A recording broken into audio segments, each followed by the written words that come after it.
Do you mind if I stand up? I just feel more comfortable when I speak when I stand up. Okay. So I'm going to introduce myself. First of all, I'm Rabbi Mordechai Becher. I work for the Gateways organisation. I am from Australia, hence the beautiful accent. And I've been living in the States about 10 years, lived in Israel for a while. I served in the IDF as a chaplain, and I taught at various institutions in Israel, or Sameach, etc., a few other places, rabbis training programs, etc.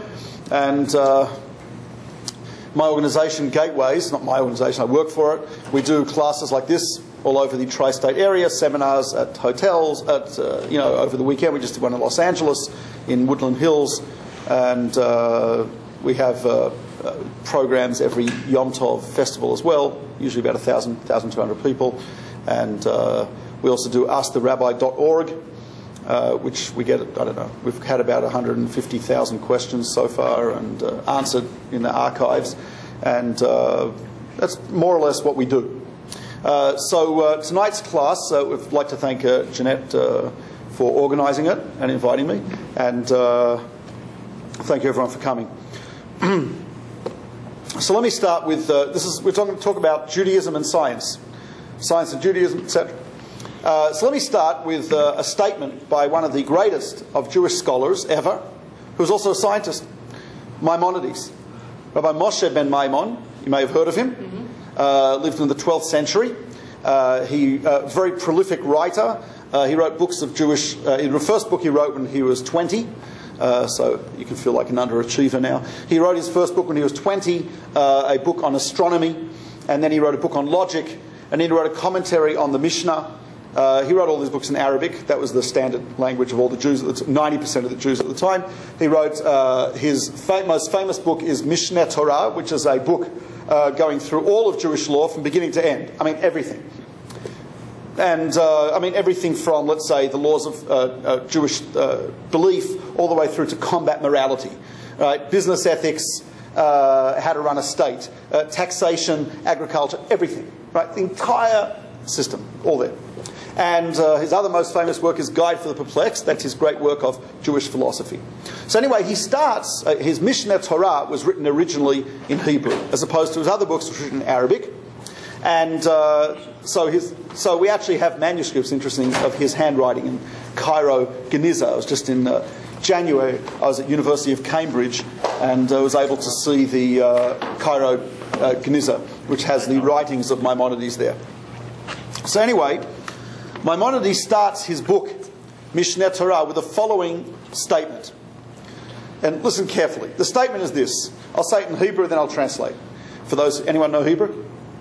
No, so I won't say it in Hebrew. He says this: the foundation of foundations and the pillar of all wisdom is to know that there is a first cause and a creator. Omega. Sorry? Omega.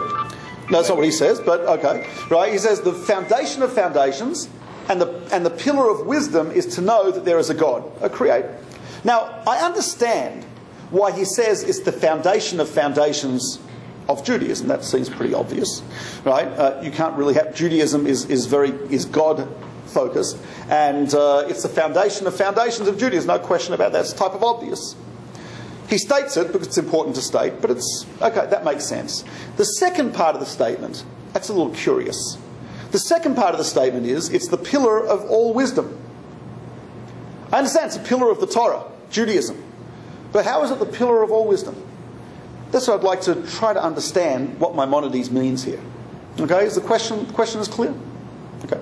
What does he mean by saying that belief in God, in one God, is the pillar of all wisdom? That's what I'd like to try to explain. So, in order to understand this, let me go back to when I was in high school, in the 1900s. I used to go to, in Melbourne, Australia, we have trams, like electric trolley cars on the street, electric trams. And I used to have a long ride to school on the tram. And but I used to often come late to school. Obviously no fault of mine.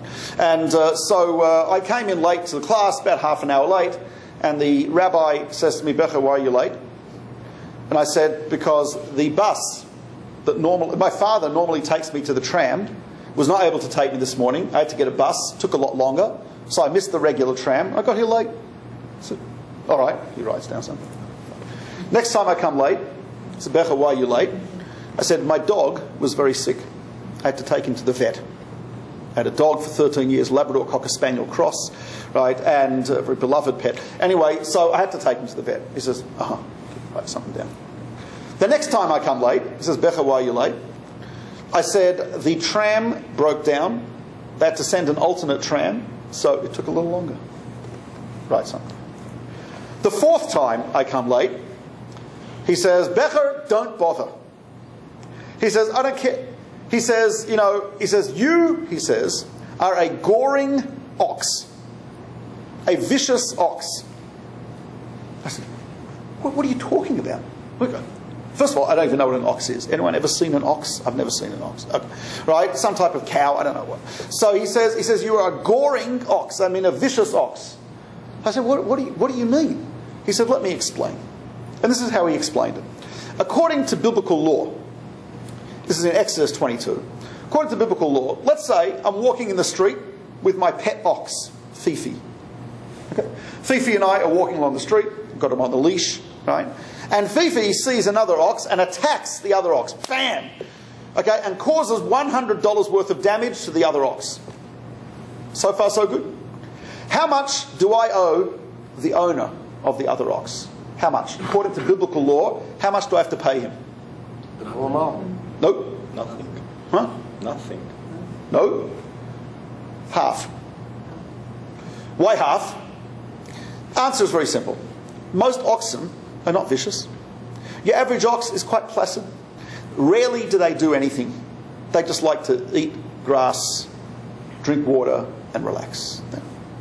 So that means if I was walking along and I had a normal type of a leash or whatever you have on them in the street, that's considered that I took sufficient precaution. So it's not totally it's partially my fault, because in the end it's my property that caused damage. But it's not completely my fault, because who could have anticipated? It's like you've got a little poodle. Who could have anticipated the poodle jumps into the air and rips someone's throat out? It's highly unlikely. That rarely happens. You don't see in the newspaper, a group of hikers in southern France savaged by poodles, right? This doesn't happen. The ankles ripped to shreds. It doesn't really happen, right? It's very rare. So I wouldn't have imagined this. Now, okay, that's the biblical law. Now, it works like this. Supposing Fifi, my ox, does this 3 times. He's a repeat offender. The third time, now, he does it 3 times. Now, after he's done it 3 times, how much do I have to pay the owner of the other ox? 3 times as much. No.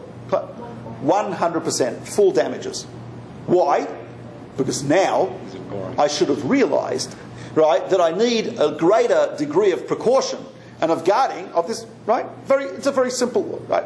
This is called, in Hebrew, chazakah. A presumption, an assumption. After 3 times, it now becomes visual. Now, there was a great rabbi from a place called Brest-Litovsk in Lithuania.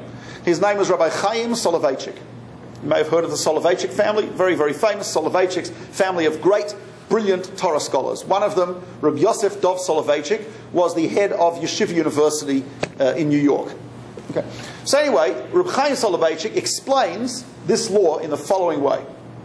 This the teacher is telling me when I'm late for class in front of everyone. Okay, so anyway, but this is the only thing I remember from high school, so I'm using it. Anyway, so he says this.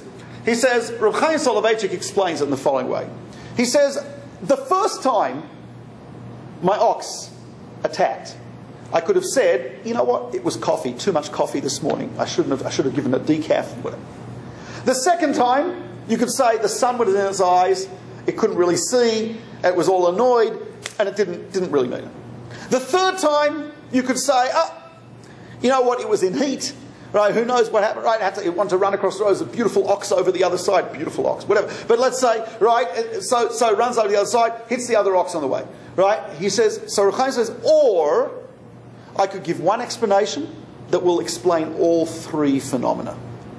What's the one explanation that explains all 3? Goring ox. Huh? Goring ox. It's a goring ox. So the rabbi said to me, Becher, a few days, last week, he says, your father's car broke down. He says, and the week before that, the tram, your dog was sick. And the other week, the tram broke down. And he says, next week, you'll be abducted by a UFO. Which I actually was, but I'll talk about that in another class. Right, he says, next week you'll be abducted by... I'm joking, really not. So he says, you'll be abducted by a UFO. He says, you know what? He says, I prefer Reb Chaim Soloveitchik's explanation. There's one answer to all three phenomena. You know what the answer is? You don't give a damn. I said, well, that's accurate, and he threw me out. Okay. Right, so basically, this in Jewish law, there's a general rule of this sort. If I can give one answer for three questions, or three answers for three questions, what's better? One answer for three questions. You know what I mean? In medicine, there's a similar idea. Medicine is a similar idea, right? If there's a few different symptoms, and I could explain away each one. Oh, this is because of this because of this. He's got allergies. That's why his eyes are running. He's got this because that's why this. He's got this. Or my diagnosis is one diagnosis which explains every symptom. It is preferable to have the one diagnosis for all the symptoms. What if it's false? Could be it's false, but I don't know. Right? So you can test it, etc., etc. However, right, in the majority of cases, what we've actually found is that the one explanation for the multiple is usually the best. There was a great British philosopher by the name of William of Ockham.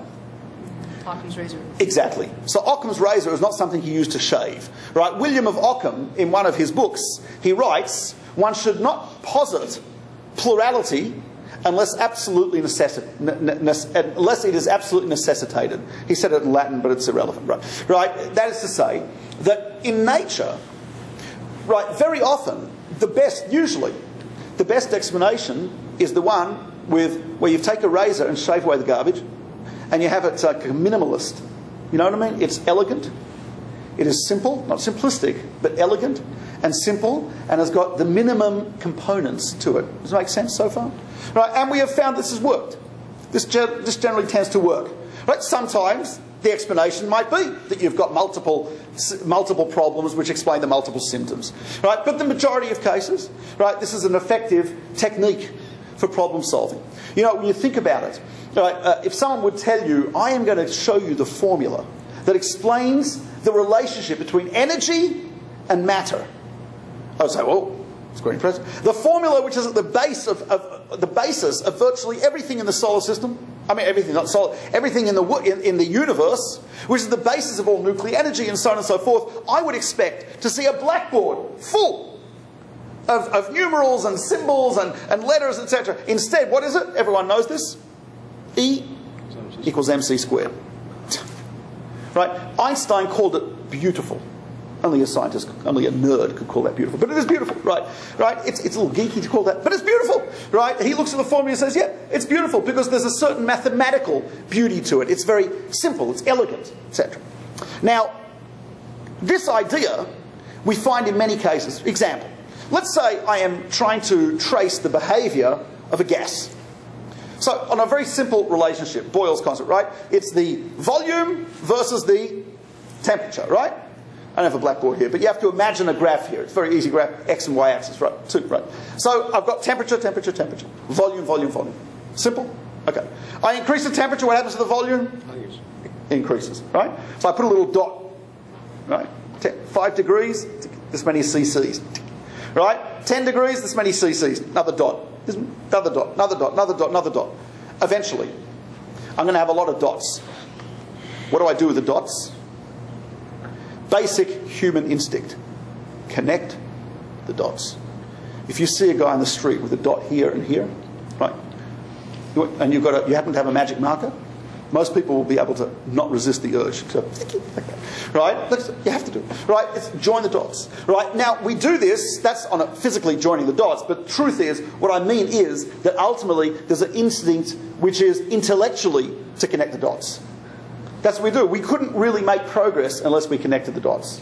Unless there is this consistency. Oh yeah, a line goes through the dots. Cool. There's an algorithm to show that. Right? That's really how progress is made. It's very interesting. The Talmud points out.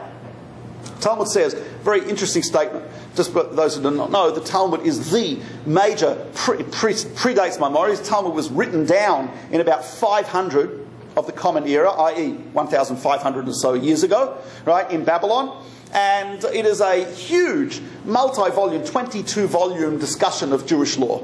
Arguments and discussion and applications. It's like it's called, in Hebrew we always call it the Sea of the Talmud, because it is literally like the Marianas Deep Trench and the Atlantic Ocean combined. It's like unbelievable.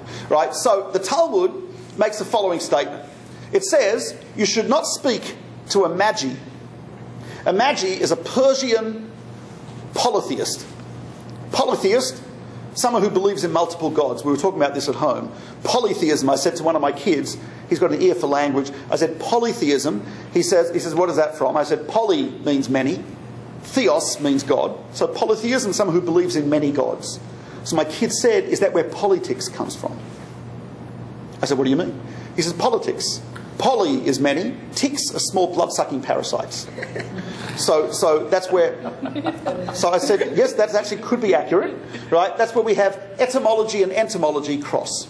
Right? So anyway, so the Talmud says, if you've got this magi, this Persian priest, pagan priest, you shouldn't talk to him. And secondly, then in the same breath, the Talmud says, and if you know how to make astronomical calculations, it is a mitzvah to do so. It's a positive obligation to do so. It's a weird thing. In the same breath. It's like if I tell you two things, totally disconnected. Don't speak to the Persian magician, the polytheist, and you know how to do astronomical calculations, you should do it. You should publicise it. You should teach people. What's the connection? You had a suggestion what the connection is? No, I was just... No, forget it. Okay. Good. Forgotten. Okay. Yeah, what's the connection? So I think the connection is the following. You see, the polytheist, whose mind is not tuned in to looking to connect the dots. On the contrary, polytheism, idolatry, is into disconnecting the dots, right? If he's on some... the Persian magician, if there's a tsunami, earthquake and volcano, what will the polytheist attribute each one to? Very simple. Huh? Gods. But different gods. Right. He'll say, the earthquakes, because we didn't fix the diving board, and we didn't throw a lady in last Tuesday. Right? It's nothing against women. It was just a, custom. And, yeah. Say it. I don't know how to word it. How... Okay, so you have the polytheist, and he blames it. The blame is more... I would believe that the blame on each different god is more plausible. There's the word, plausible. Rather than blaming it on one god. I'm not bringing one god into it yet. I'm not even talking about it. I didn't mention one god. Okay. Right? I'm talking about the polytheist versus science now. I'm saying the polytheist looks at each phenomenon as a separate phenomenon. He says the volcanoes, because we didn't chuck enough ladies into the volcano. It was a custom, they used to do that. There's nothing personal against ladies. Right? Number one. Right? He says the earthquake happened because we didn't slaughter the goat into the crevice in the valley. And the tsunami is because we didn't throw enough fish back into the ocean. However, right, how would we in the modern world look at those three different phenomena? We know there's such a thing as tectonic plate activity. Right? There are subterranean, there's geological activity, which actually all of them are linked together. The same tectonic plate activity which released the lava in the volcano is the same thing that caused the earthquake, and that earthquake under the ocean, hundreds of miles away, is the same thing that caused the tsunami. They're all, what are they all? They're all linked together. You can't see. It's like the old Mad magazine. No one remembers Mad magazine. Okay. Right, it's a young audience here. There used to be this magazine called Mad magazine. It was a journal of philosophy. It was very popular in the United States. Anyway, there was a famous cartoon, Mad magazine, which had this gas station, right? And you see above ground, there's one tank that says premium. At the time, this is a long time ago, it says like $1 a gallon. Right? And then it says super premium, $2 a gallon. And then it said regular, 50 cents a gallon. And then you see underneath, there's one tank, and it all goes into each pump. There's one tank underneath, each pump gets from the same, they all get from the same tank. It's probably the true, I don't know if this is true in the gas stations, but that's what they do, that's how Mad Mag. So we know that that's true when it comes to things like that. You see, the mind, so what the Talmud is saying is, don't speak to this polytheist, because his mind is the antithesis of reality. Because what he does with phenomenon, instead of linking them together, what does he do? He splits them. Instead of seeing them as linked together, he sees them as separate phenomena. So that's why the Talmud says if you know how to do astronomical calculations, you should do it and teach it to people. Why? Because what does astronomy show you?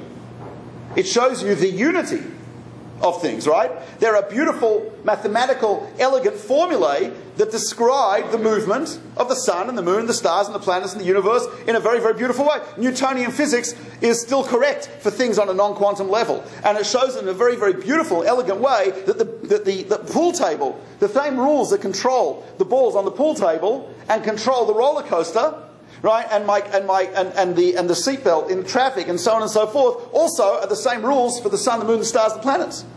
It's a very, very beautiful thing. That was that was the greatness of Newton. He was able to visualize that and bring it all together in this one great model. So the Talmud, the reason the Talmud puts those two statements together is because those two statements are linked. Don't speak to the Persian, Egyptian, nothing against any Iranians, but don't speak to this magician because he is going to de-link things. He's going to cut things up.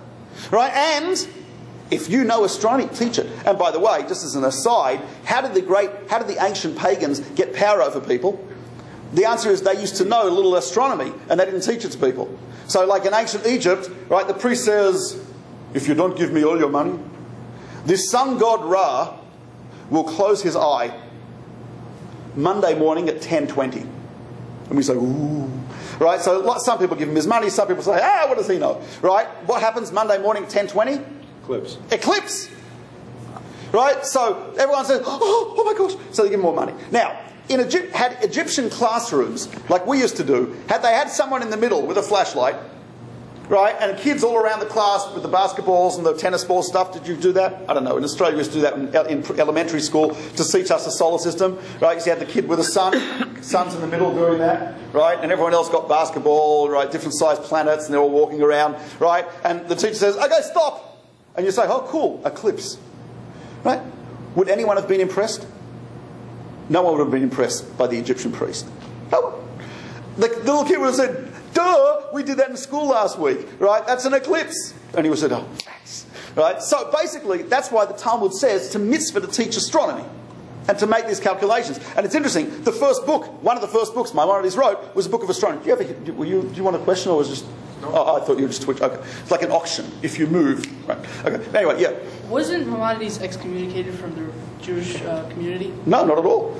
He was the most widely accepted rabbi. There was a small group of rabbis in Provence, in France. They banned certain of his books. The vast majority, 90% of the Jewish world, scholars and everyone else alike, accepted Maimonides completely.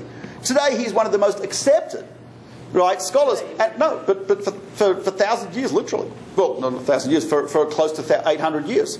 There was a small group of scholars in Provence. He was universally accepted by Sephardim, Ashkenazim, Hasidim, everyone. Right? It's definitely not. And the only thing that those scholars in Provence actually were against were actually only two works. His Guide for the Perplexed and certain sections of his other books. No one was against the Mishnah Torah. Right? So he was certainly, very well accepted. So anyway, and this sentiment is in the Talmud, right, this idea. So now what am I getting at here? What I'm getting at is the following. And let me put it in the words of a mathematician by the name of Morris Klein. Jewish, obviously. He says this. It's a book called Mathematics and the Physical World.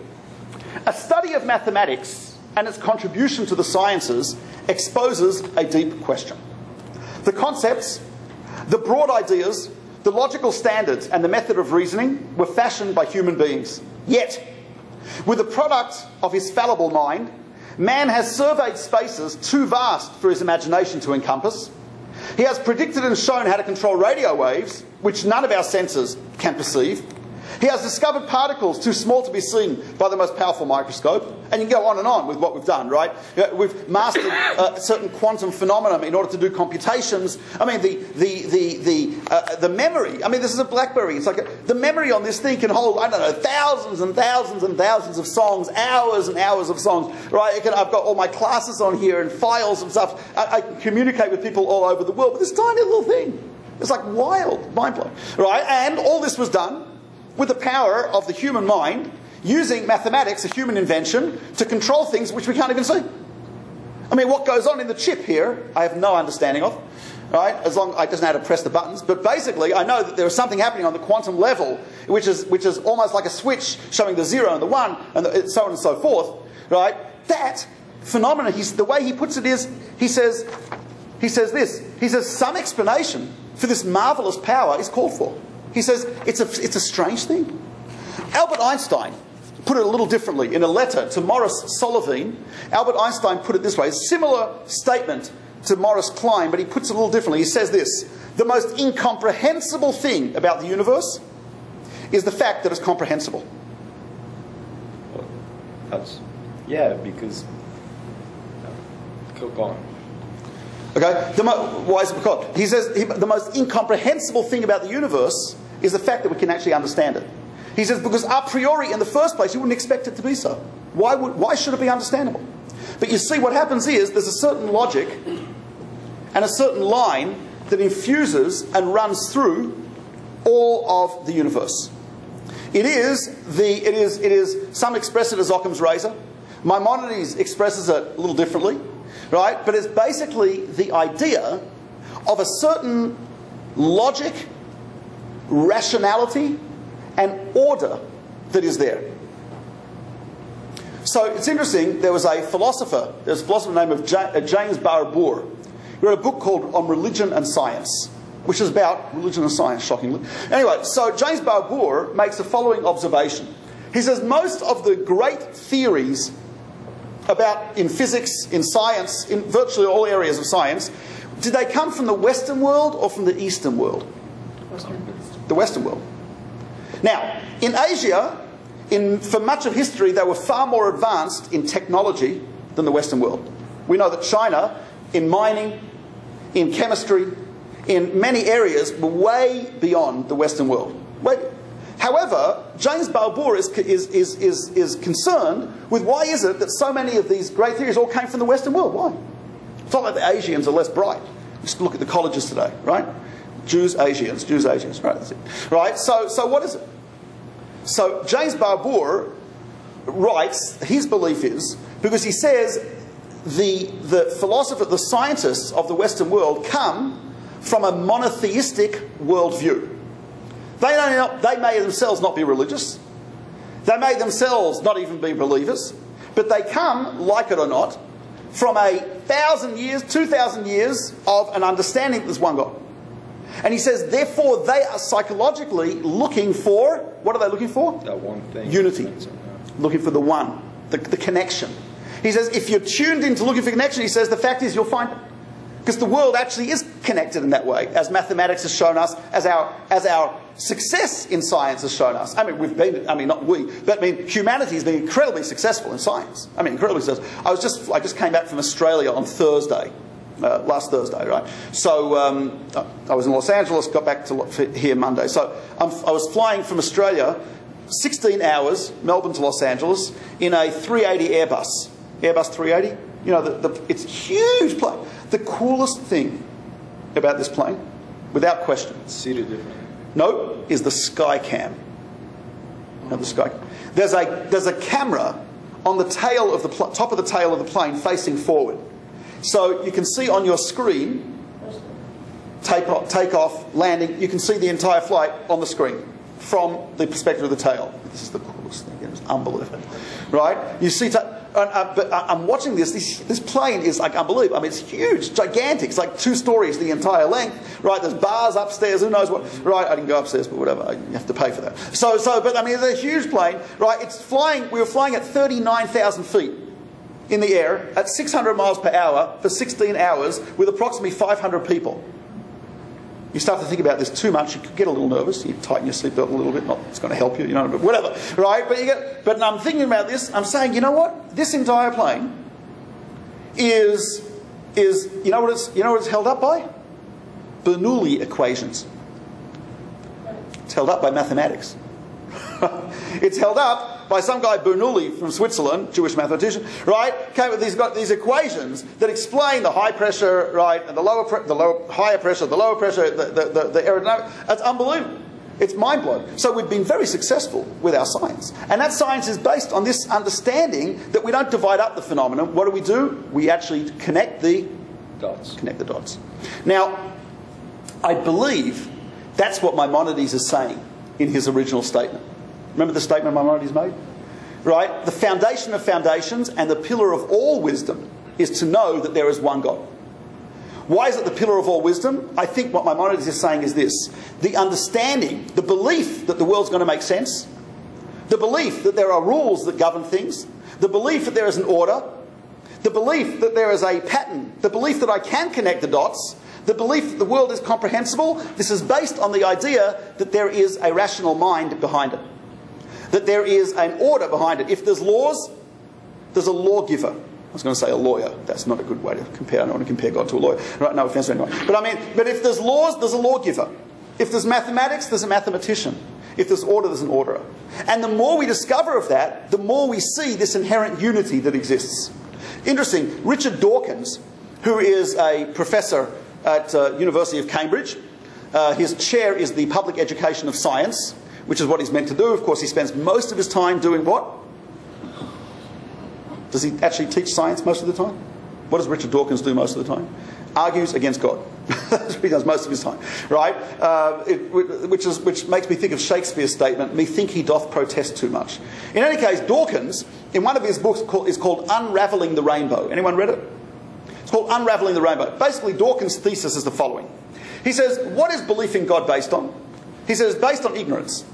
Caveman Fag, right, walks out of his cave, dragging his wife, Wilma, with him, right? They're going for a walk. He's dragging her by the hair, you know, caveman style. And they walk out the cave, and there's a beautiful rainbow, and Fag says, "Ugh," and you know, Wilma says, "Ugh," and whatever, and then they go, "Ugh, rainbow," right, etc., whatever. I don't know how that worked, but let's say, right, and they see this rainbow. Now, it's mind blowing.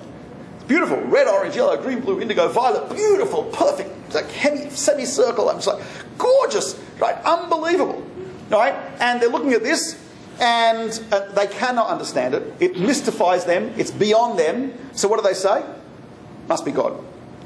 So Dawkins says, the more science unravels the rainbow, what does science show? Science says that, basically, the reason you've got all these colours, not really the reason, it's just like explaining, right? But it's saying that it's saying that the light is refracted through these little droplets of water, like that act as prisms, and hence the white light is a mixture of all these colours. All the colours of the spectrum come out. Why is it round? There's various laws of physics that explain why that is so. How is it the droplets are suspended in the air? There's laws of physics that explain that. It's all mathematical. It's all physics. With all due respect to Richard, he's an idiot. I'll tell you why. Because he's actually without respect. He says, I'll tell you why. Very simple. Because you see, on the contrary, based the way Maimonides would understand it, the more I see logic in the rainbow, the more I see mathematics in the rainbow, the more sense it makes, the more reason I have to believe there is sense behind it. The more, if I can show that there's laws that govern this, it's not some random phenomenon, right? If I can show that it's the mathematical symmetry and the beauty of it is based on the connecting of the dots, then on the contrary, the greater the progress of our understanding of the world, the greater our seeing of that unity in the world, the greater, Maimonides says, our comprehension there is one God. That's how we understand it. That's how Judaism has looked at it. So on the contrary, the greater the progress of science in description of the world through these mathematical laws, etc., the greater, Maimonides says, the greater is our understanding of a unity linking everything. Let me give you, the Kabbalists put it slightly differently. The Jewish Kabbalists, mystics, say that the human soul seeks out unity. We are all ultimately seekers of unity, either with at least one other person, with a crowd, with a group. Example, I'll tell you a traumatic episode in my life. 2 winters ago, someone gave me 4 free tickets to an American football game at Giants Stadium. Right, now, I have no interest whatsoever in American football. First of all, it's not a ball and it's not played with a foot, so I don't know why they call it football, but okay. Right, so, but I have no interest whatsoever. Secondly, but I have 3 of my boys, I have 6 children, 5 of my boys. So 3 of my boys were home and they found out that I got free tickets. So if I don't go and take them, they'll be on the phone to the social worker, like that, right? Unbelievable, right? So I just said, okay, fine, I'll go. So we go, I didn't know about the advanced parking tickets or anything like that, so we ended up parking in some parking lot controlled by the Crips or Bloods somewhere in Newark, right? And we are taken by a bus, seems to have been put out there by the United Nations Relief and Welfare Association, and we schlepped to the stadium, drizzling, it's horrible, right? The other refugees tramping through the mud into the stadium, right? We are standing, we had good seats, we're in undercover where the families of the players sit at the 50-yard line. But even so, it was freezing cold, it was damp, right? The seats were uncomfortable, hard plastic, right? I mean, I'm surrounded by the Neanderthals, Cro-Magnons, it was like unbelievable, right? And you know, and it was the New York Jets were playing the Denver Ponies or Horsies or whatever it is, the Denver Ponies, what are they called? We don't call it. Oh, it's American football. Denver Broncos, is it? Right, yeah, Denver Broncos. Okay. So the Jets are playing the Denver Broncos. Okay. So we're sitting there. Now, I don't know if you've ever been to an American football game. The horror is unbelievable. 4 hours. Of the 4 hours, you know how long the game is? You're there 4 hours. The game is 1 hour out of those 4. And of that 1 hour, they're actually only moving fast for about half an hour. The rest of the time, they've got committee meetings on field. They move a bit, then they get together, they discuss what to do like they've never played before. They get paid $10 million per a game or something like that. It's like they have no clue. Right? Keep playing! I'm yelling there, keep playing! And they're all at committee meetings on the field. It's crazy. Anyway, it was a horrible, horrible experience. I took out a book to read, right? And the kid's like, put it away, we'll get beaten up. I figured Jets fans probably beat up people who can read, right? Look, he's a reader, get him. Anyway, so what happens is, we went home and I barely survived this experience. And I asked acquaintances who actually do enjoy going to American football games.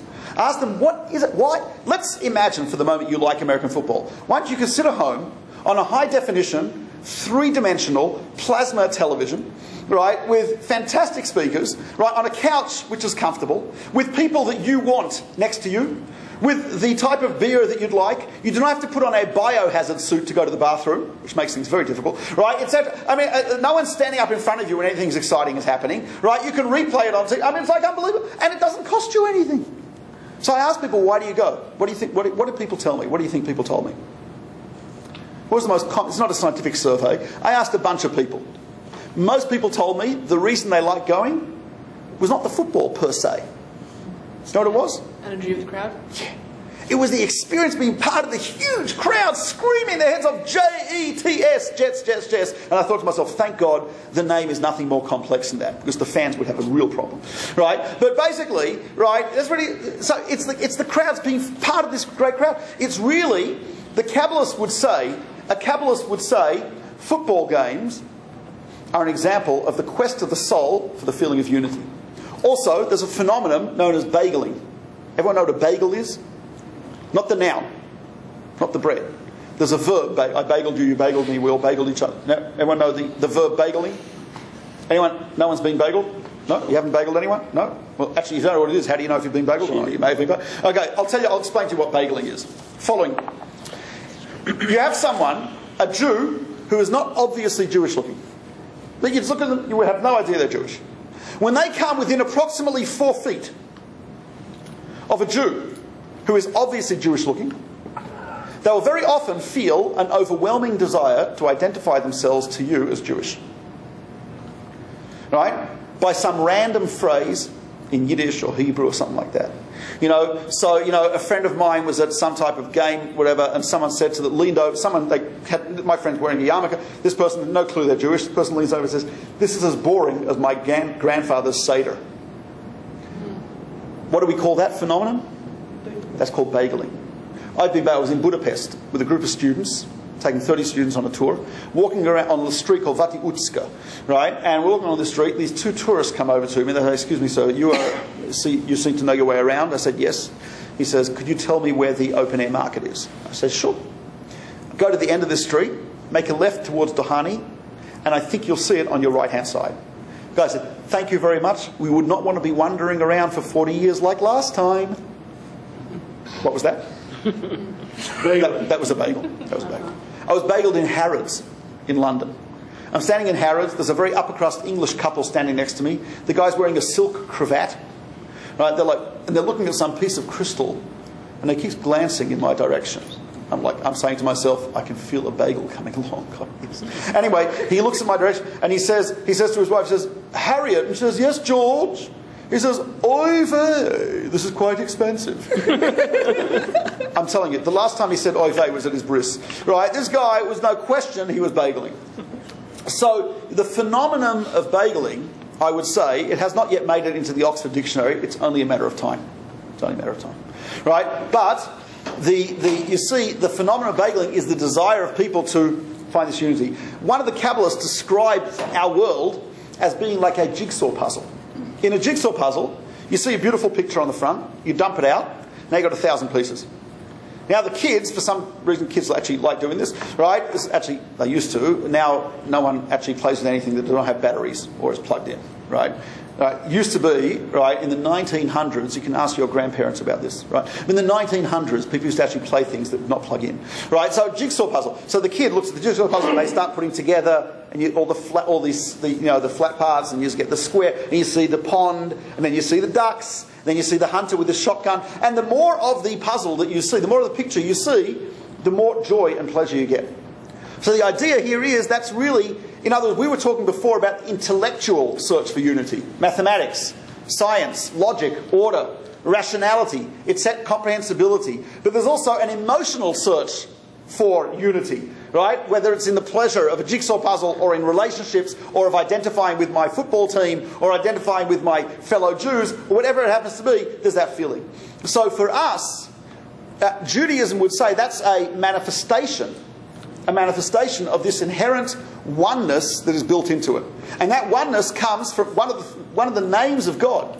We actually say to God, a very famous verse, Deuteronomy 6, the verse says, Hear, O Israel, the Lord is our God, Shema Yisrael, Hashem Elokeinu, Hashem Echad. Hear, O Israel, Lord is our God, the Lord is one. Interesting. When we say Hashem Echad, God is one, what we mean by that is, there's a number of things we mean. One thing we mean by that is God is oneness. If you wanted to get to the ultimate oneness, the jigsaw puzzle is not real oneness. It's a little bit of it's quasi. It's a little taste of it, right? My oneness with another person, even if it's a deep, deep love, is not complete and total oneness. It's a taste of it, right? A feeling of unity amongst other people, football team, whatever it is. It's not complete unit. It's a taste of it. But all of these are little tastes of the ultimate unity, which is God. So the first idea that I wanted to point out in terms of Torah and science, God and science, is this idea. That when we look at the world and we see unity and we find unity and we interpret things through that, really what we're finding is God. And let me just read you one more quote, which I think is a fascinating quote. It says this. It's a quote from Brian Greene in his book, The Elegant Universe. He just it's type of interesting. He says, he's talking about an opinion, which is not important what the opinion is, right? It's his opinion about something called string theory. But he says the following. This opinion rests on an unprovable but profoundly felt view that the universe, if understood at its deepest and most elementary level, can be described by a logically sound theory whose parts are harmoniously united.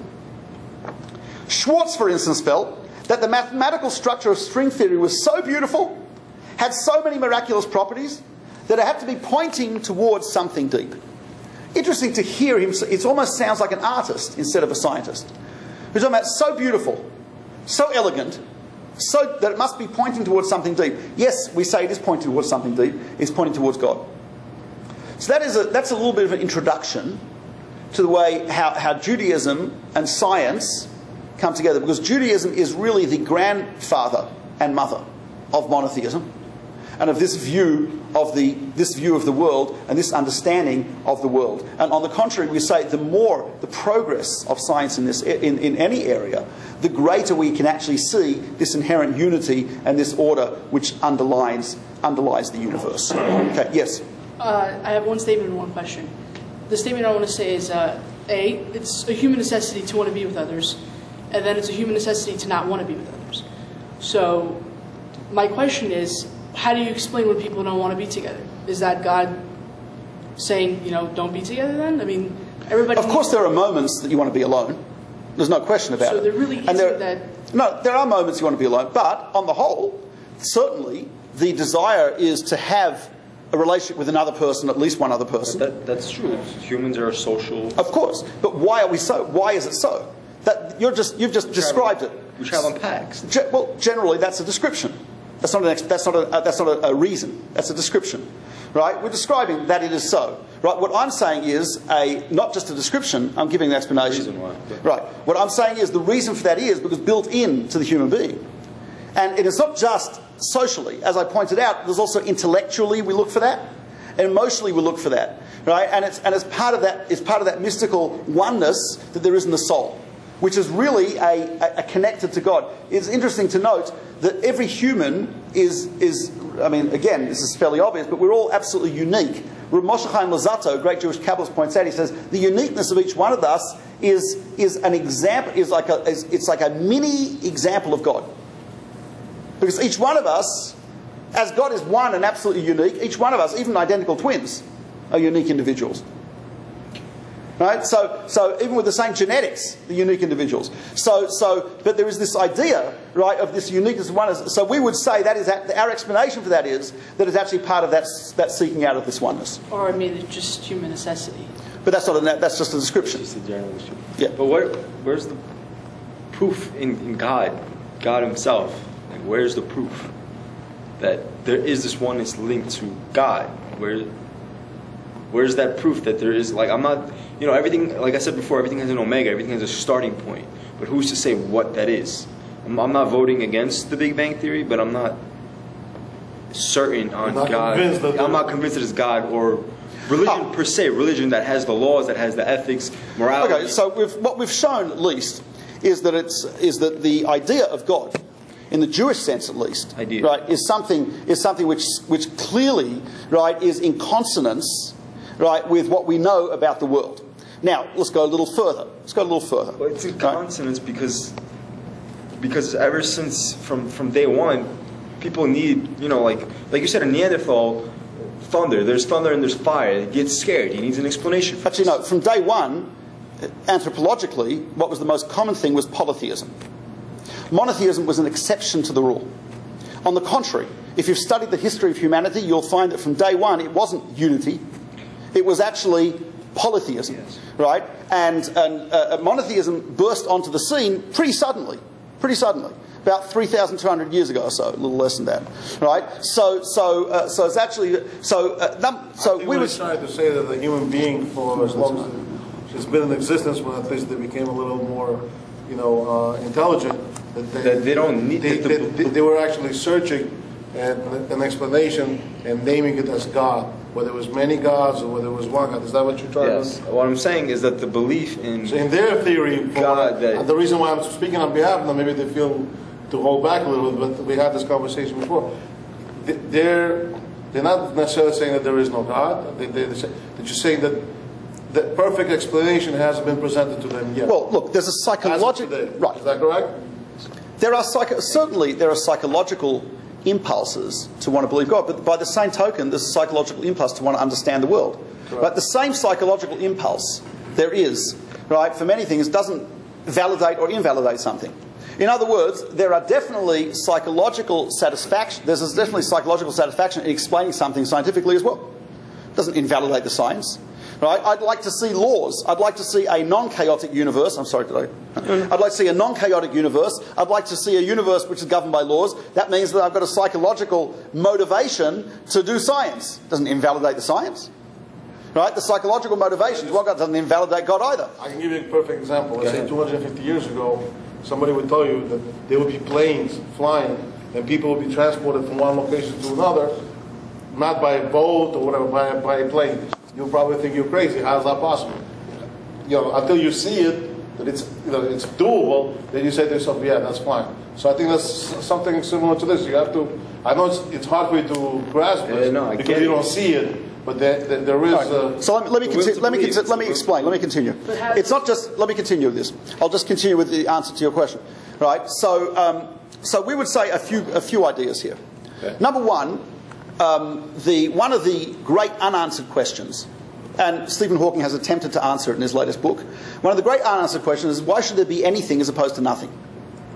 Repeat. So why should there be anything as opposed to nothing? So I saw an interesting approach in Scientific American to this, and the author wrote, he says, because nothingness is unstable. Then he got a whole bunch of letters back saying, well, look, nothingness being unstable is a rule of the physical universe. Right? If there was no physical universe, there'd be no rule that nothingness is unstable, and therefore there'd be no need for nothingness to become unstable. So what we're asking is, that when we look at cosmology, the origin of things, right, we ask ourselves, Judaism, right, we ask ourselves from whence? What's the origin? Why should there be rather than not be? Why should there be anything rather than nothing? And why should that which is, why should it make sense? That was how Einstein looked, right? The most incomprehensible thing about it is the fact that it's comprehensible. We ask, why should it make sense? If I accept there is a God, it makes sense that it makes sense. Where's the will to accept that? It doesn't, you don't have to, I don't need a will to accept that. Listen to the logic of it. If I believe there is a God, if there is a God, it makes sense that the world is comprehensible. It makes sense that the world is logical. It makes sense that we seek out this unity. It makes sense that all of this works. So you're just giving the missing link. That's all you're doing. That's right. Well, that's what we often do in science. So science does. What does the missing link mean? I have a whole bunch of phenomena. The phenomena that I've mentioned are authentic phenomena. I'm giving an explanation for those phenomena, which actually is one explanation for all of those phenomena, and other phenomena as well, which I didn't get to. Right, but the thing about science is that it will not stop evolving until it reaches all explanations, which, of course, it's impossible, but it won't stop. So by saying God, you're just putting, it's a filler. It's like a... No, I'm not. It's not like putting milk. I know you're talking about God of the gaps. That's not what I'm saying. I'm not saying God of the gaps. What I'm saying is that the very basis of all science is the concept of God. The very basis of science, of the actual comprehensibility of the world, of the linking together everything in the world, that is God. Right? And so I'm not saying the God of the gaps concept. Right? On the contrary, the more science progresses, as I mentioned when I mentioned the unraveling of the rainbow, what I was saying is, the more it actually progresses, on the contrary, the more I need God, because the more I actually need an explanation of why it should make so much sense. Now, that is ignoring... Yeah. What you're telling me is that it makes sense the more science progresses... Well, let her ask me and then I'll answer, because I get paid for this. Go ahead. No. Maybe I'm not getting exactly what you're trying to tell us, but what you're telling me is that the more science progresses, the more you use God in that realm of... the more reason there is to believe in God. Because science progresses. Yes, absolutely. Because every little bit of progress shows me that the world makes more and more and more sense. And it's more and more... No, not based on science. Science is a description of what there is, right?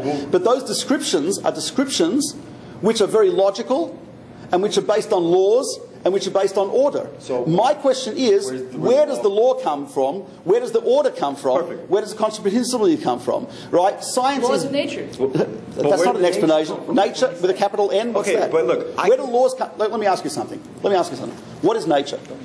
Define nature. Go laws outside. of nature. Huh? Go outside. No. Define nature. Define it.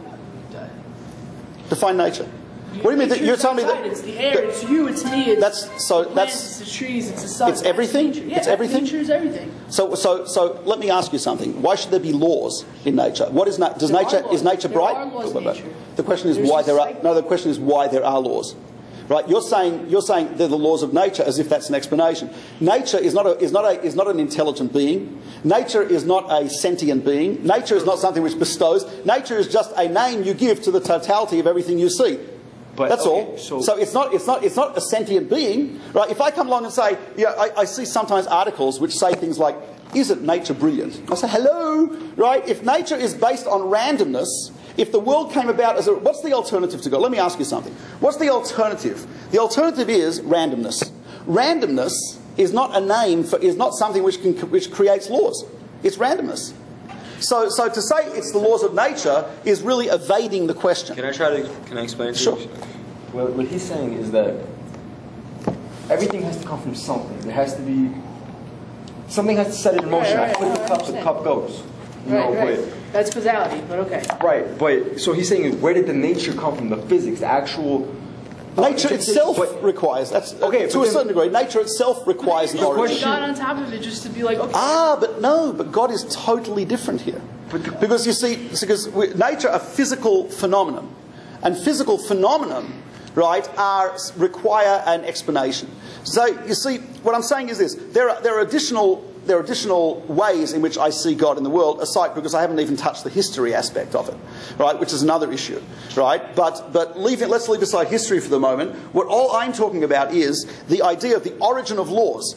The origin of laws is something which, in and of itself, requires an explanation. It's not an explanation to say, well, the laws are there. That's not an explanation. That's just tautology.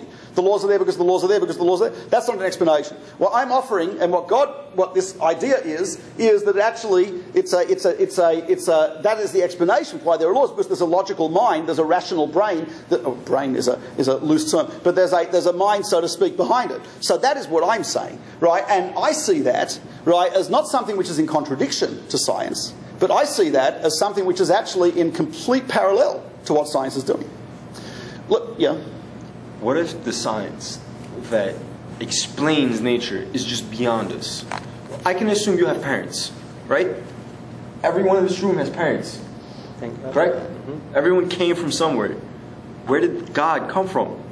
Well, you see, you're asking an explanation when you say you're extrapolating from physical material beings in a physical material universe to a non-physical, non-material entity. But the point is that nothing can't come from nothing. That disproves the Big Bang. No, you're making a mistake here. The logical error you're making is that you are taking the laws which are within the physical world and you're applying them to a non-physical being. So God, as a non-physical being, right, does not actually conform to those laws. He created those laws. He doesn't have to conform to those laws, right? So in that sense, you can't extrapolate, let's say, from within the physical framework to a non-physical framework, right? It's interesting to note. There's a fellow called Johnson wrote a fascinating book called I think it's Johnson's name. It's called Universes. I don't know if you've read it, right? But basically, the book Universes talks about the following problem. We'll get to some questions. The following problem. Problem is this. Maybe this will answer your question. Right? The Universes says this. Our universe, right, one of the phenomena that we see is what's called fine-tuning.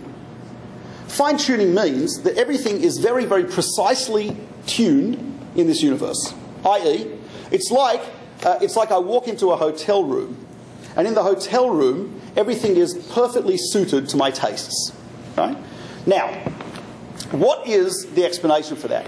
So most scientists, including Hawking, say the following. Many, not most, many. Which is the multiverse theory. You heard of the multiverse theory? They say this. Look, if there's an infinite number of hotel rooms, one of them has got to be perfectly suited to you. Okay, what's the alternative to multiverse theory?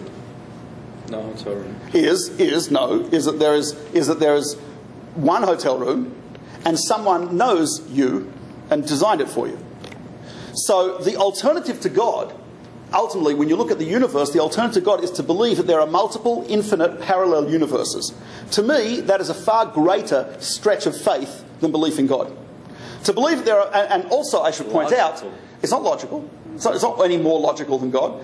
On the contrary, those universes, in fact, you could argue that it's not even scientific, because the very fact that those universes, since they're parallel, alternate universes, will have no connection to ours, there's no way to bring evidence of their existence or to refute their existence. Einstein himself found wormholes. Wormholes is the proof. He did not actually find them. Okay, but there are linked points. No, it's not a proof. No, that's a proof that there may be other dimensions. It's not a proof there's infinite universes. You're making an extension which he did not make, and I don't think any scientist makes. Right? You could maybe this could be your field for the Nobel Prize, but that's certainly not a claim that scientists make. Right? The claim of the multiple parallel universes, the multiverse theory, to me, is a leap of faith. And it's a leap of faith, which is that leap of faith is only made in order to avoid mentioning the G word. Right? It's a leap of faith that there are multiple universes. So that's what they're really saying. So the second area in which I see God is the idea of the universe being very, very finely tuned. Rees, the Royal Astronomer, the Royal Observatory in Greenwich, right, has a book called Just 6 Numbers. I don't know if anyone's read that. It talks about 6 universal constants, which are so finely tuned that the finest deviation from any of them, whether it is gravity, electric force, the magnetic force, etc., either the universe collapsing on itself, there'd be no matter whatsoever, or it would expand, there'd be no possibility of anything forming, right? But the universe is finely tuned and balanced. Now you could say, well, look, if there's enough of them, one of them is going to be that way. But that, to me, is not a logical response. That's like almost, to me, like desperation. Okay. Now, what we didn't touch on is, because you're going to miss, I mean, we talked about it. You said, when he asked you where did God come from, you said you can't put physical features onto a non-physical being. Correct. So how can we ever explain God if we can't use physical terms? You can't. It's an excellent question. All the Jewish philosophers discuss this. There are entire books on this. There are a few possibilities. Number one, right, since God does affect the physical world, therefore we can talk about the impact that he has had. So we can describe not him, so to speak, but we can describe his actions. How can you explain a non-physical's actions when you're using physical terms on a non-physical? I'm not describing God, I'm describing his actions. Right. So I can describe his actions. If there isn't a being, if I'm not here to flick the cup's not going to No, you don't understand. The being exists, God exists, the world exists, so to speak, within the mind of God. Right? And therefore, in the mind of God, he is able to will that the universe exists, does not exist, and he can will that things can happen in the universe. I personally, the only way, as one of the great philosophers says, if I knew him, I'd be him. So I cannot actually describe him, right? But what can I describe? I can describe... Nothing. No, I can describe actions that are a result of his will in this world. So I can describe his interventions and his actions. That's not a description of God, it's a description of his actions. In the same way... How can you describe his actions when he's this all-powerful being? Why not? Because not all of his actions are infinite. Some of his actions could be finite. I'll give you an example. An engineer builds a bridge. Engineer builds a bridge. An engineer builds a bridge. Right. Is the bridge the sum total of the ability of that engineer? No. I would assume that the engineer has the capability of building many different things. The engineer chose to build this bridge. Now, when I look at this bridge, can I learn anything about the engineer from the design of the bridge? I think so. Would it be logical to say, since this bridge is one bridge, this engineer, all he can do is build one bridge? No, that's not logical. In the same way with God. God chose to create a finite world. Right? He could choose to create a finite world. He could choose to create an infinite number of finite worlds. God chose to create a finite world. Does not mean that God's finite. It means one of the things that God chose to create is a finite world. Now, nevertheless, is it possible for me to make some inferences about God from the finite world that he created? The answer is yes. I'm not describing God because he's an infinite being. What I'm rather doing is, I'm describing that which he did in the same way as I'm doing with the engineer. Or another example would be, right, there's someone who lives far away. I don't know where he lives. Some guy lives in India. I get a package, FedEx package. Okay?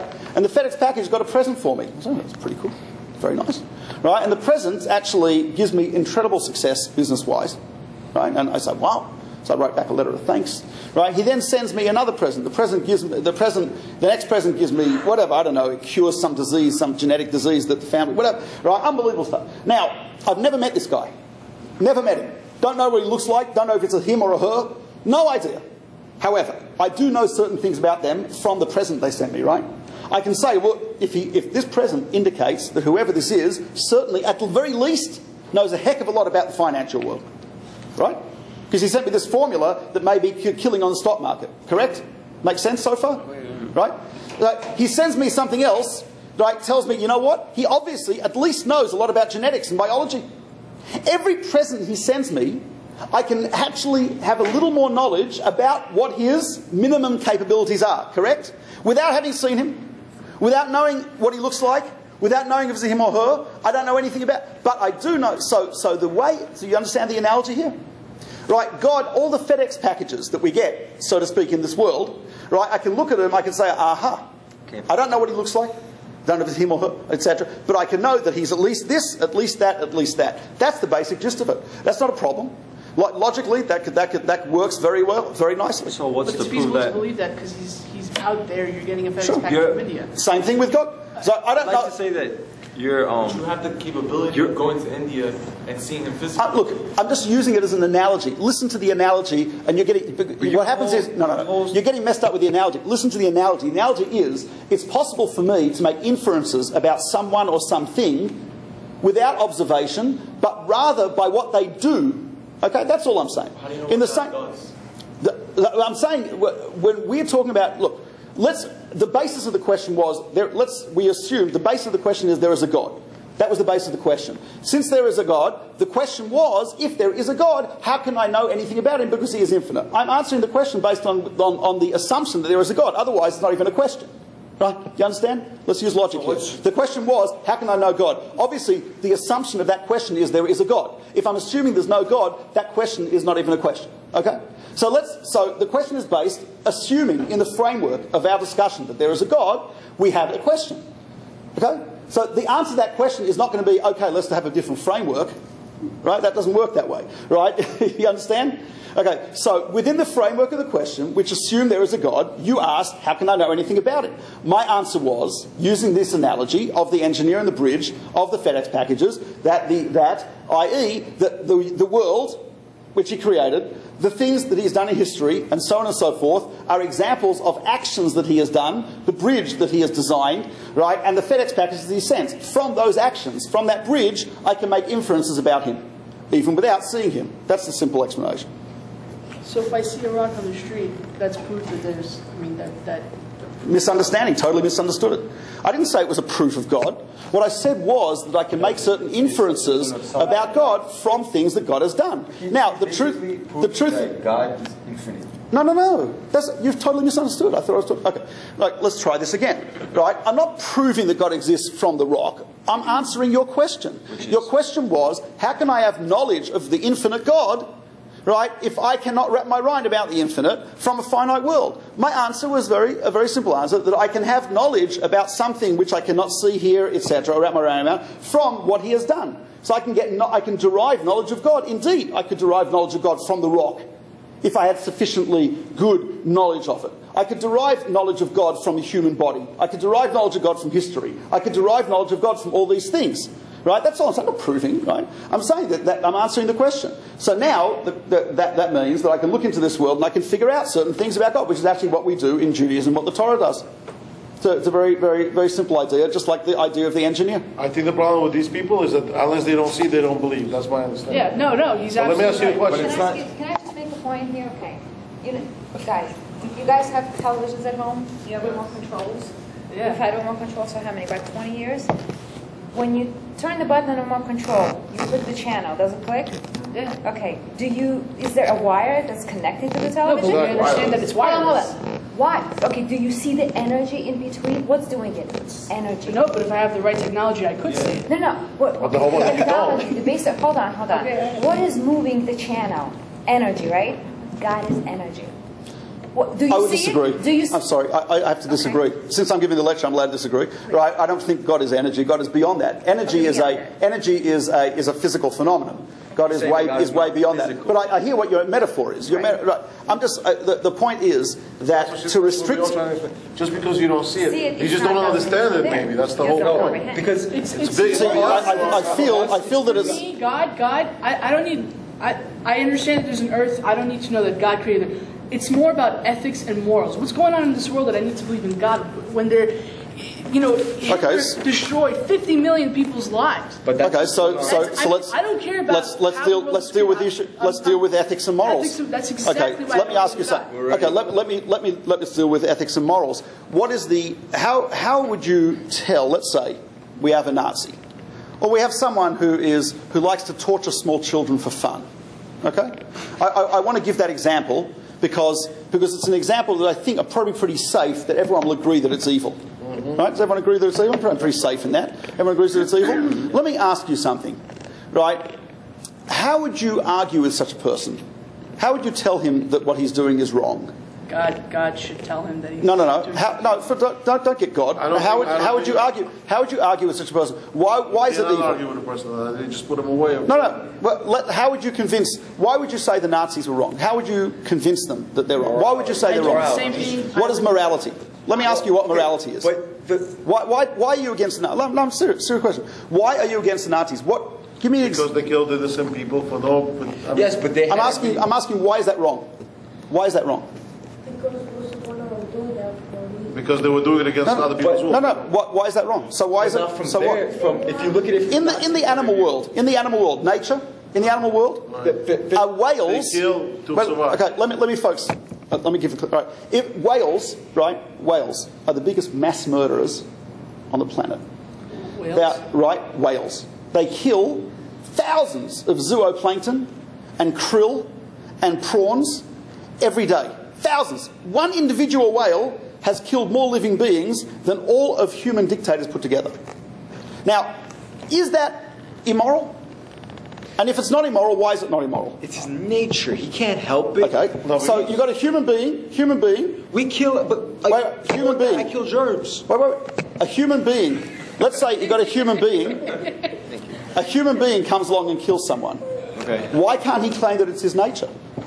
Why can't he claim? Why is it? Because that nature can be He has controlled. morals. He's a homo sapien. He has... How can it be controlled?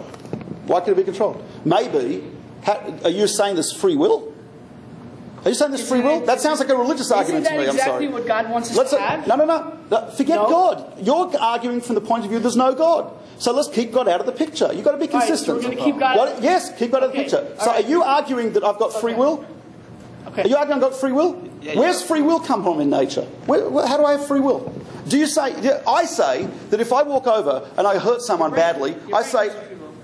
Where's the brain get free will Your brain, your thoughts, your Why? pulses. Am I different from the animals?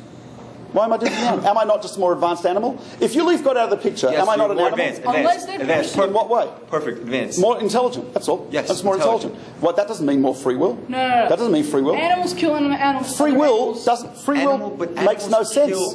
Because they know no other impulse. And let me ask you something.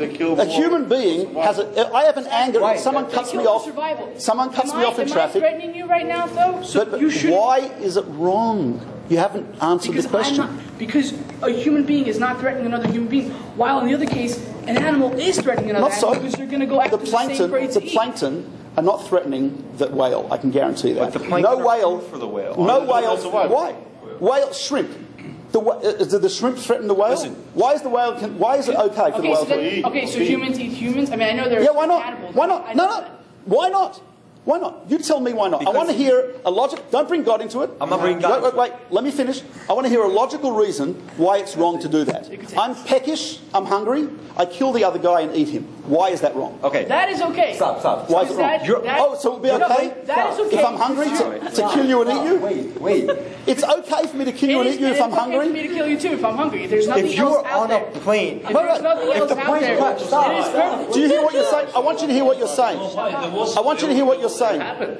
I want you to hear what you're saying. You're saying that if it would be me and you alive somewhere, right, and you felt that there was nothing to eat but me, you would feel it would be okay to kill me. Yes. And would it be okay for me to kill you? It's absolutely okay, but I try to get you first. Okay.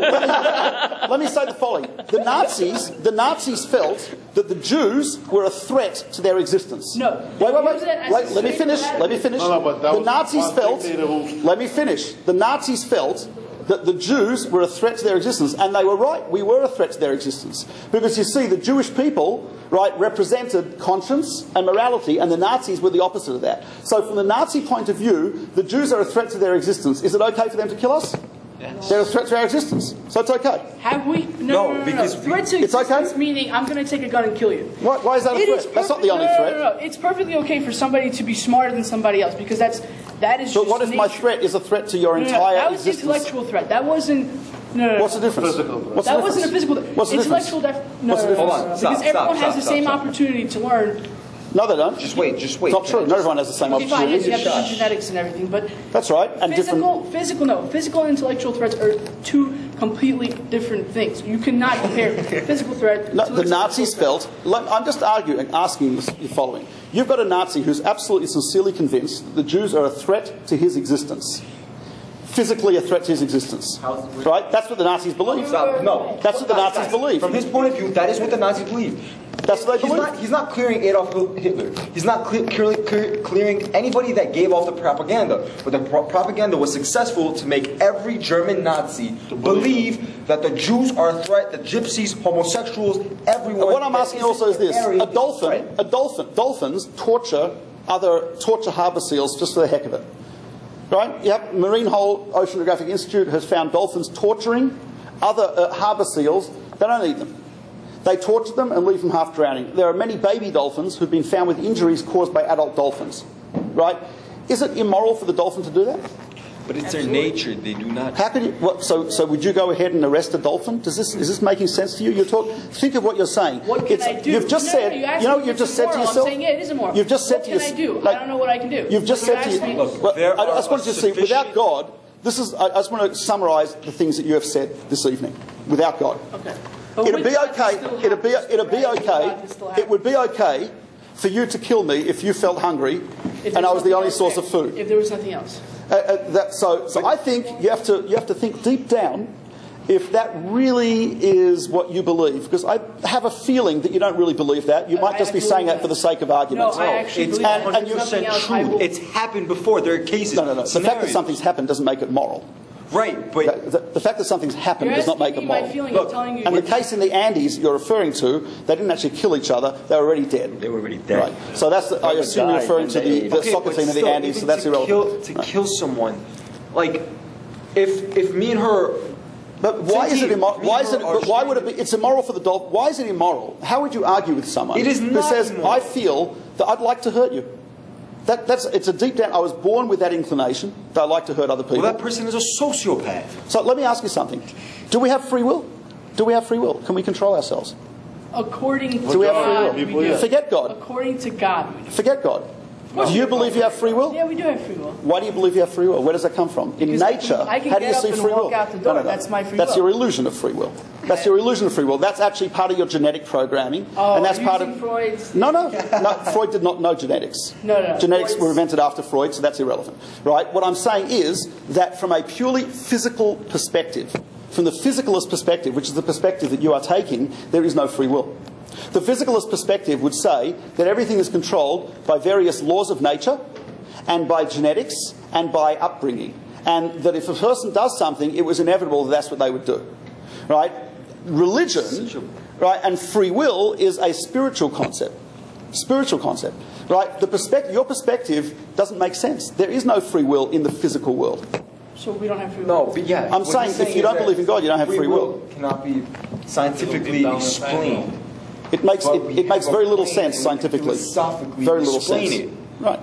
It makes very little sense. In fact, from a purely, from a purely evolutionary point of view, the terrorist who runs into the building or destroyed 9/11 was not guilty of anything, because that person, it was inevitable he would do that. That was just part of his genetics and his upbringing. It was just inevitable. Let's look at Hobbes.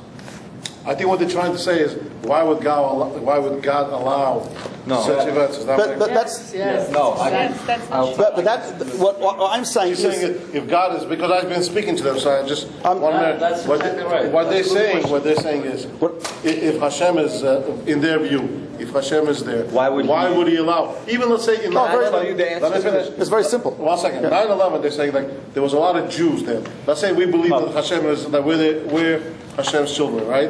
So All of humanity. I'm sorry. All humans are.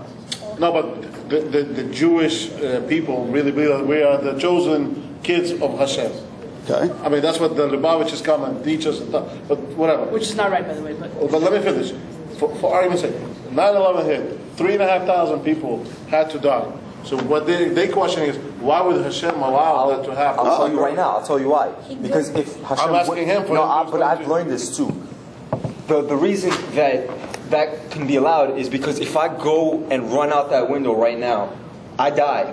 You chose to do that. No, yes, I chose to do it. This is but different. if But this is Hashem- free will. If Same God, thing. if This is it's different. my free If will, God stop, doesn't- hold on. exactly, God But if, doesn't let it happen, then he's taking away free will. This is exactly if God doesn't let it happen, that it He's taking away takes that away your individual's free free will. will. We would say this: That's exactly what it if the way the world works is every time I press the wrong lever, the immoral lever, I get pain. Every time I press the moral lever, I get pleasure. Right? Then basically would be lab rats running around in a Skinner maze. God and we do not want to be lab rats. We want to be sentient beings with free will who can make decisions. And part of the free will means that there has to be a certain level at which free will can be successful, even if I've made the wrong choices. But that's why Okay, state but of nature. let me- state of let me- nature. One second, let me just say Let me say something. something. There's one thing. Those guys, I'm going to give you some small. Those idiots who decide to get on the plane and do that free will, that's fine. If they get hurt, that's fine. Why do the innocent people have to get hurt in the middle? No, of it? what I'm saying is that free will, their free will decision, if the free will decision was prevented, if the free will decision was prevented from affecting anyone else but myself, it would not be true free will. Look, It would let's just say be I I'd be in a give up- bubble. It's got to be authentic free will. Authentic free will means that I can affect other people positively and negatively. Let's say I can choose to give charity to someone. I can choose to slap someone. Yeah, but that's. I mean, But let's say I came up to punch you. That's my free will. You have no say in it. I strap you down and I punch you. I understand. My fist turns to jelly. Doesn't hurt you. It's the same thing as saying that That's the basic. it's the same thing as saying that I'm never going to be hungry because my will is to be fed. My will is to be. There's got to be a possibility. There's got to be a possibility. You have to have. Well, You have to have negativity. My argument is you have to really investigate, look into yourself. The strive, the push to work for something. If you knew that your family would be fed every day and you'd be sheltered, just because of God's goodwill, you're never going to get up and work. And there's going to be no point to life because you have everything satisfied. Everything's satisfied. Our understanding is, in Judaism, our understanding is that one of the most central features of existence is human free will. One of the most important features of existence. Without free will, life is basically meaningless. Right? If I have a completely physicalist, what I call a physicalist point of view. The physicalist point of view, which is what you're espousing, is that there's nothing beyond the physical. There's nothing spiritual. Right? The physicalist point of view negates free will. And it negates meaning as well. We're not taking the physicalist side. We're just asking for proof. Okay, no, I understand. But what I'm just saying is that a lot of people don't understand the consequences of taking the physicalist side, right? And the consequences are coming out with some perverse ideas like it's okay to kill me if you're hungry, right? And it's okay to eat some, right, if you're hungry, and to say that it's immoral for a dolphin to do something when dolphins really actually don't have free will, right? So we have to come to an understanding here of what we're actually believing and what we're actually saying, right? And I believe the phenomenon of human search for meaning, the phenomenon of free will, right, is also part of the evidence for God's existence. These are things which are explained well by the existence of God. Yeah. Are you No, satisfied? no, can I Go say ahead, something? Paul. Okay, I understand that you can't take, God necessarily can't take away somebody's free will. Well, he can if he wants. Okay, now, Okay, but then- you're saying, okay. Go ahead. So we said that, that the terrorists had the free will to attack the Twin Tower buildings, and they did because that's their free will. Now my question is, well, actually it's statement, it's the belief that God is all-powerful. He obviously knows the past, the present, and definitely the future. Now, if he knows that, let's say my mother's pregnant, I hope she's not, but let's say she's pregnant. We're going 3 kids. So let's say she's pregnant, and God knows exactly what that child is going to do. Let's say he grows up and he decides he's going Where's to the free be will? a mass murderer and he's going to kill 50,000 people with one single... Okay, whatever. there are... So why can't God say, you know what, before I give that baby life... It needed to happen. Before I give that baby life, why can't I not allow that to happen to have 50,000 people survive? The idea of Why couldn't he do I the understand same the question. thing The with idea of free will is like this. You've got a scale. If God intervenes all the time when there is going to be some type of tragedy as a result of human free will, right, that means pretty much there's no free will anymore, right? absolute, complete intervention all the time, no free will. On the other hand, zero intervention means that we're all going to get eaten alive by a few evil people, basically, right? So there's got to be, so God has a problem, right? Too much intervention was this side, if I'm correct. Too much intervention, no free will. No intervention, we're going to destroy ourselves. Right? But why can't he create perfect human beings? Because there'd be no value in that. We wouldn't be. I'll tell you what. Let me explain. Right. The reason I'll tell you, you need to let me explain it. Let me explain. Right. Right. So let's put it this way: perfection or goodness, right? Goodness is only really goodness if it is self-acquired. If someone made me good, if someone made me evil, I'm not really evil. If someone created me perfect, not really perfect. If someone created me good, I'm not really good. In other words, if I was pre-programmed to be good, right? If God created me good, I'm not good. I'm not good. I'm morally neutral. Like a dolphin. I believe that dolphins are not immoral when they do that. I believe dolphins are morally neutral because they were just made that way. It's their instinct. Humans are self-creating. Right? Who I will be next week, next year, next decade is created by my decisions now. So therefore, one second. So therefore, right, the answer to the question is actually quite simple. Right? To create a perfect being or to create a near perfect being, to create a good being is not really good. So he creates a being who basically could be good or evil based on our choices. And he creates, there are many beings who cannot be good or evil. A dolphin can never be good, can never be evil. It's just instinct.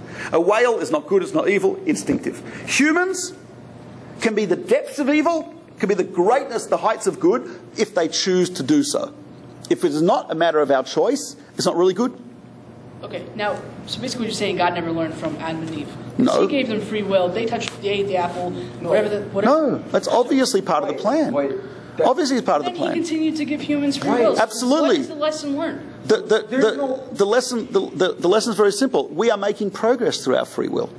How are we making progress? Humanity, right, has actually made progress. We are in a situation now, right, where the truth is you compare most of the world now to what it was in earlier times, you'll find that there is actually a much more enhanced moral sense for a lot of people. We have countries, for example, like the United States, right, like all the democracies in the world, where there's an unprecedented, right, the degree of kindness and good that has been happening. Unprecedented. You're talking about democracy in France. It's a democratic government. Did you know that they do not allow people to go outside dressed in a turban, or you can't have a yarmulke on their head?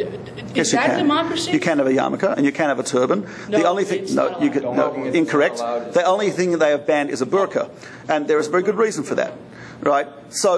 But even with that, even with that ban, how is that democratic? You're missing the point. Even with that ban on the burqa, right? Compare France today to the situation of the average person in France 300 years ago, vastly superior, even without the burqa. Vastly superior. Okay, so then what would you say about what the Europeans did to Africa? What would you say to what the Africans? I'm not saying that. Look, I'm not saying.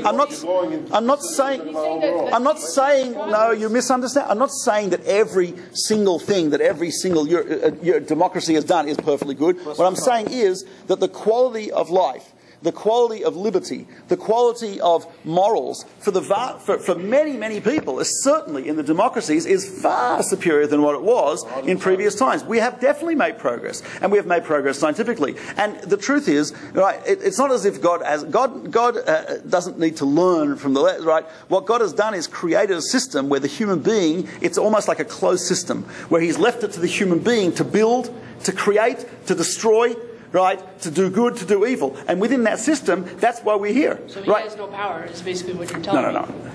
No, I'm not. You're, again, misunderstanding. No. Listen, he is able, I didn't say, he is able to intervene if he wants, and he does intervene occasionally, right?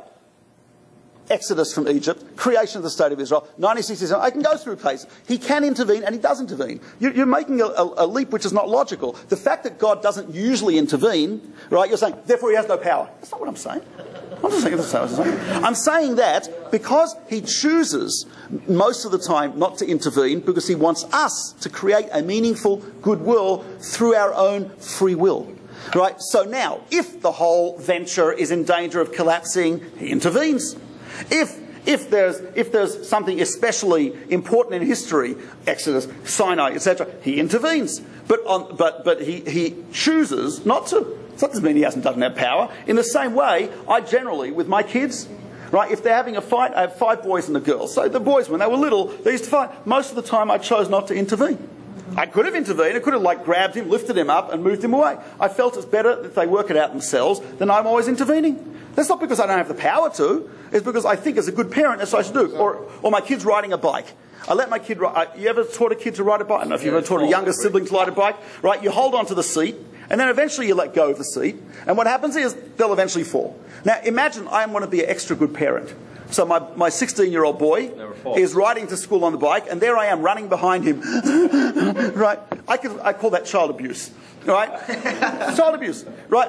Right? A good parent, like God, lets go of the seat, and if the kid falls, he falls. I tell him, steer into the turn. Steer into it. He doesn't listen to me. He falls over, he skins his knee.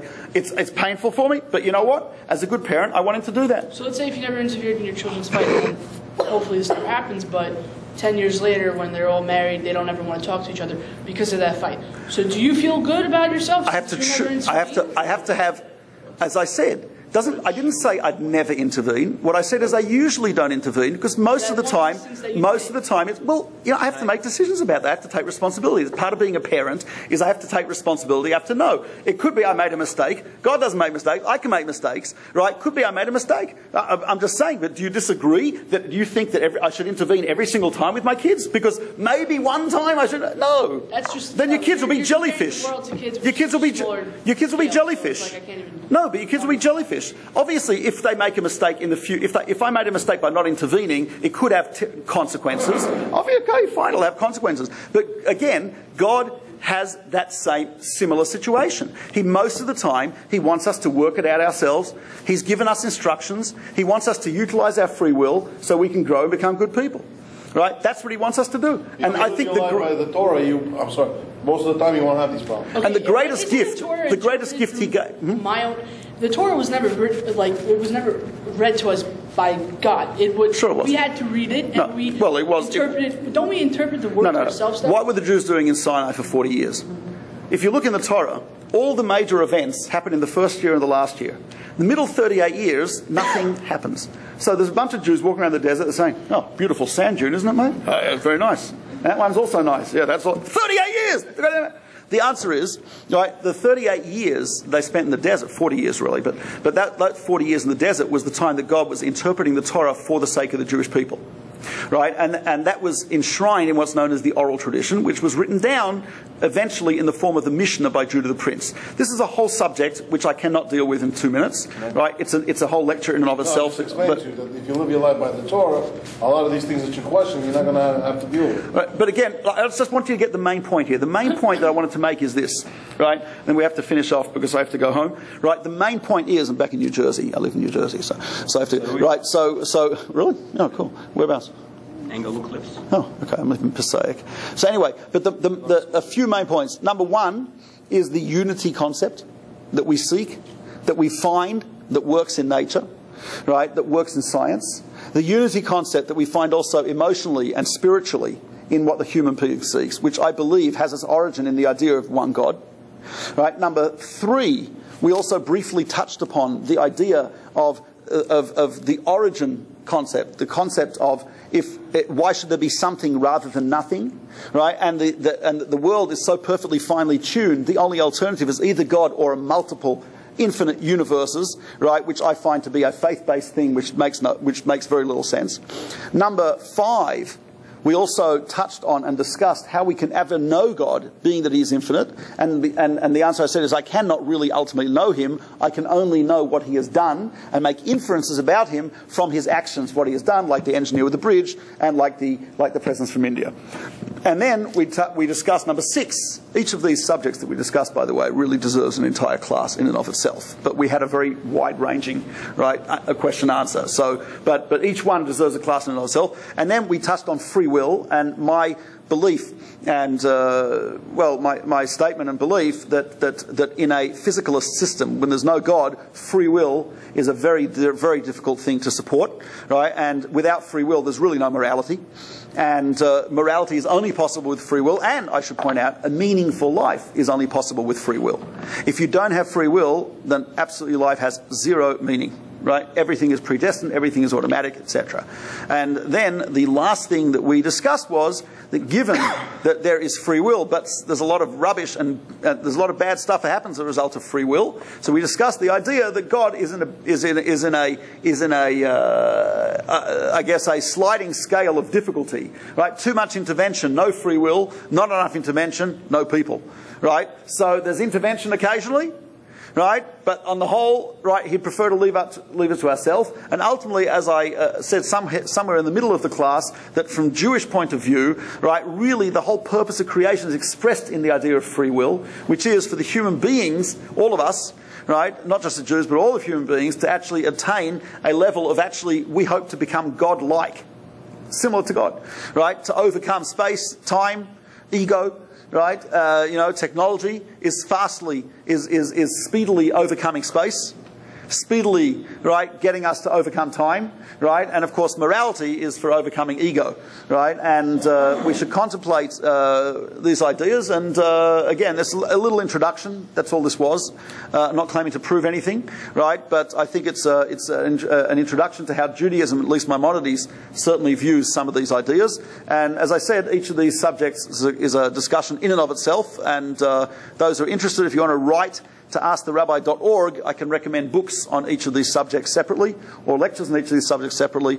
If you go to, I'll recommend one website where there's lectures on each of these subjects called simpletoremember.com.